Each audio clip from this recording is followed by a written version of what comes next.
Bienvenue dans votre chaîne. Aujourd'hui, on va s'attaquer à un petit défi mathématique. L'équation, c'est x5 plus x moins 1 égale 0.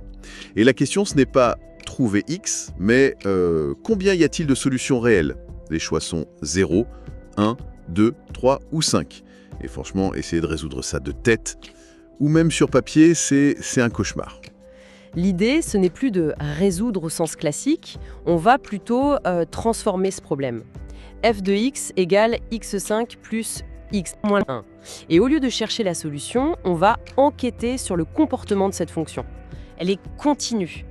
Pas de saut, pas de trou. C'est un bon début. Quel est l'indice suivant? On trouve f' de x égale 5x4 plus 1. Le terme x4, il sera toujours positif. ou nul. Ah oui, c'est vrai. Donc, Le résultat est toujours strictement positif. Il ne peut jamais valoir 0.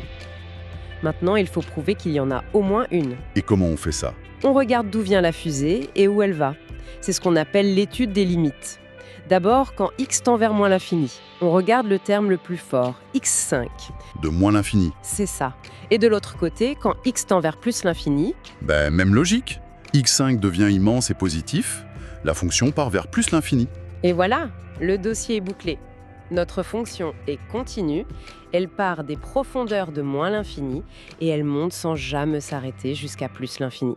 Il est donc inévitable qu'elle passe par la valeur 0 à un moment donné. C'est le théorème des valeurs intermédiaires. Oui, Et on a prouvé qu'il ne peut y en avoir au plus qu'une, parce que notre fusée ne fait que monter. exactement. La conclusion, c'est qu'il y a une et une seule solution. La bonne réponse au QCM était donc la B. C'est toute la beauté de l'analyse mathématique. On a répondu avec une certitude absolue, sans jamais avoir eu besoin de calculer la valeur de cette solution. On sait qu'elle existe, on sait qu'elle est unique, mais on ne sait pas ce qu'elle vaut.